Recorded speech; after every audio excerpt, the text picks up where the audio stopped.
आपकी शादी हो गई? जी हो तो गई है। एक बार या 20 बार? हुई तो एक बार है, लेकिन आज 10-12 साल से रोज रिपेंट कर रहा हूँ सर। कंपनी मैंने अभी तक नहीं की। तो आपका फेवरेट गाना कौन सा है इसमें? मेरा फेवरेट गाना है And Chashni also. ओके मेरा फेवरेट गाना क्यों चूज कर लिया आपने? Sorry. चाशनी बहुत अच्छा गाना है, क्योंकि ये बहुत खूबसूरत लगी है चाशनी। अच्छा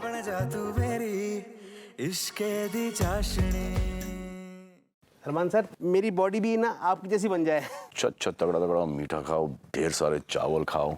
ऐसे करने से मतलब मेरे भी 6 पैक है जाएंगे आपकी जैसे। सबसे आसान तरीका और मजेदार तरीका यही है। सर मेरी बड़ी एक पुरानी ख्वाहिश है कि मैं आपके साथ एक फिल्म करूं सर। पहले बोला होता, भारत में ही आपको यूज कर लेते हैं, क्योंकि एक एक्टर उसका नाम आसिफ शेख है, हमारी पिक्चर में उसने बहुत ही अच्छा किरदार निभाया है और बहुत ही अच्छा काम किया है। वो आपको any we could have replaced him.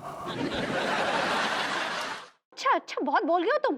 क्या पता है तुम्हें मेरे खानदान के बारे में? जरा मैं भी सुनूं, क्या पता है तुम्हें? तुम्हारे प्यार के चक्कर में उन्होंने मुझे कितना धोया है, कितना मारा है उन्होंने। इनके डैडू, इनका भाई पुत्तन एक नंबर के घटिया आदमी है। सच तो ई है कि आप उनकी सीधी सादी भोली भाली लड़की को फंसाए थे। मेरे साथ भी तो यही हुआ है। अरे चिकनी चुपड़ी बातें कर करके इस आदमी ने मुझे फंसा लिया। फंसाया तुमने था मुझे अपनी अदाएं दिखा दिखा के। And you spiked my drink, you remember? You used me, rather misused me. मेरे और अनुराग के साथ भी ना बीच में यही सब हो रहा था। अच्छा? बात तलाक तक पहुंच गई थी। फिर क्या हुआ? भला हो उस काउंसलर का, उसने मुझे और अनुराग को कुछ उपाय बताए। देना उस काउंसलर का नंबर, मुझे भी देना। उस बंदे का नाम है डॉक्टर संतुष्ट वर्मा। आप लोग एक दूसरे से पक गए हो। एब्सोल्युटली। आप लोगों के जीवन में फिर से सुख और शांति लाने के लिए आप लोग एक दूसरे से अलग हो जाइए। बैलों के गले में जब घुंघरू जीवन का राग सुनाते हैं, जीवन का राग सुनाते हैं। अबे लौंडो, तुम ऐसे कैसे देख रहे हो मेरी तरफ भूखी नजरों से? तुम्हें देखकर मजा आ गया मेरी जान।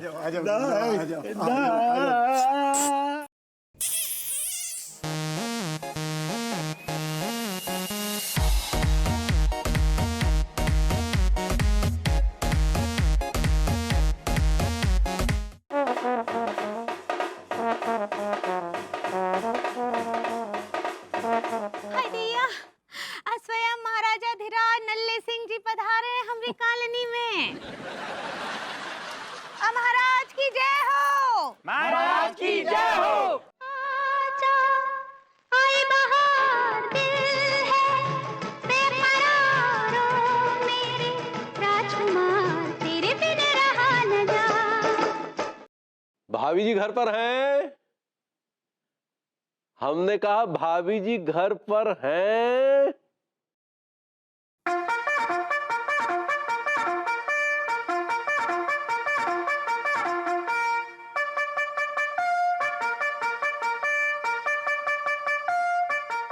Mind your language mister Manmohan Tiwari.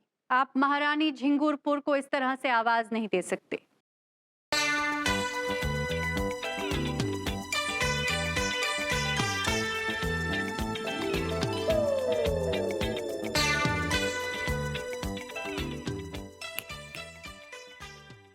आपने सुना नहीं हमने क्या कहा? क्षमा चाहेंगे भाभी जी, वो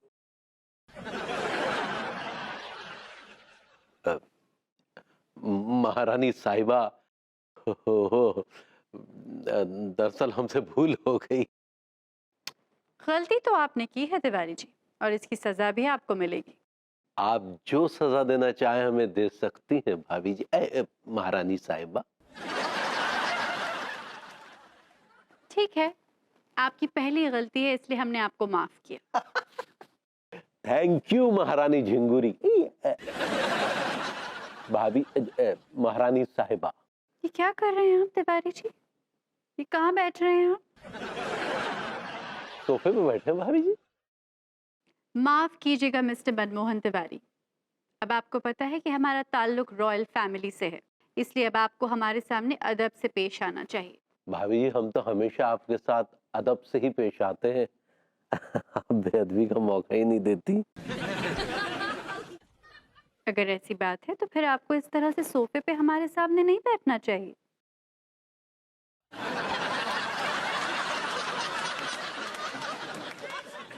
please don't mind Tiwari ji. देखिए, ये हमारी परंपराएं हैं और इन परंपराओं को हमें अब निभाना पड़ेगा।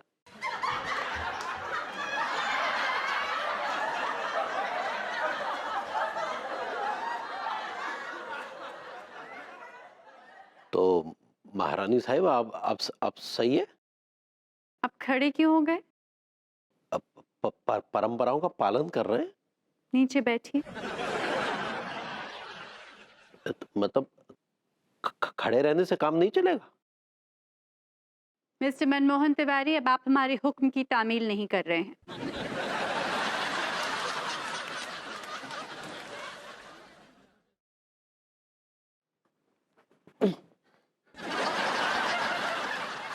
क्षमा चाहेंगे रानी साहिबा।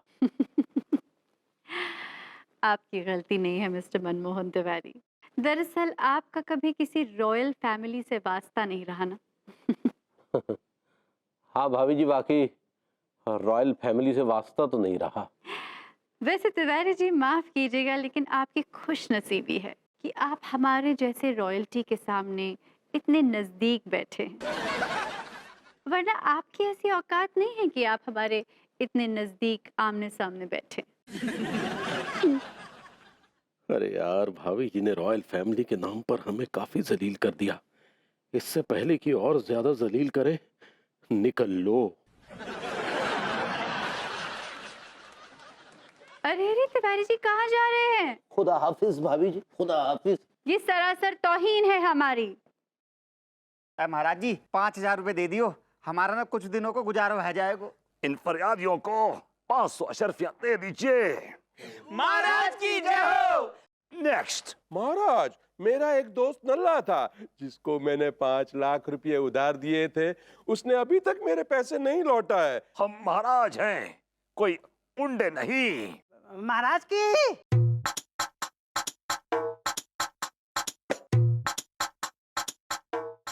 अरे रज्जो, तुम आइए। डुकरिया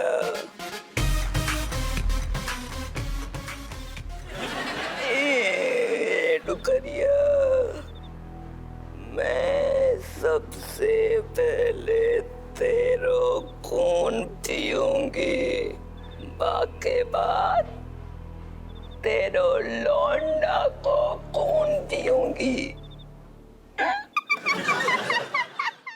हे भगवान, मुझे शक्ति दो अपनी सुहाग की रक्षा के लिए। मैं जो लड़ाई लड़ने जा रही हूँ उसमें सफल हो सकूं। वैदेही,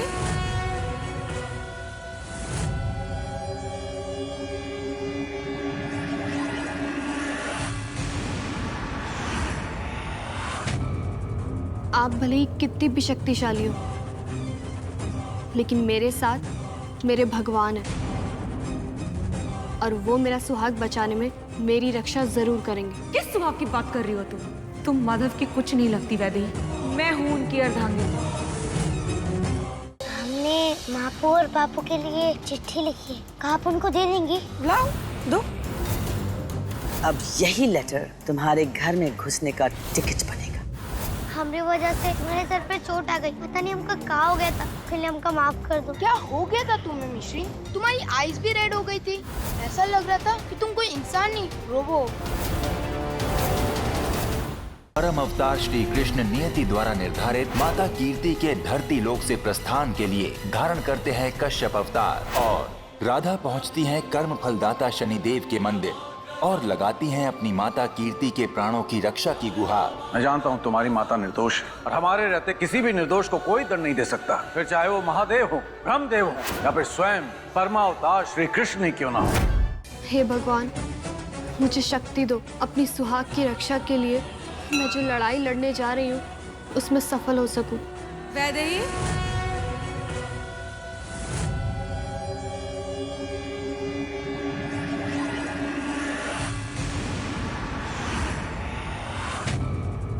आप भले ही कितनी भी शक्तिशाली हो, लेकिन मेरे साथ मेरे भगवान हैं और वो मेरा सुहाग बचाने में मेरी रक्षा जरूर करेंगे। किस सुहाग की बात कर रही हो तुम माधव की कुछ नहीं लगती वैदेही।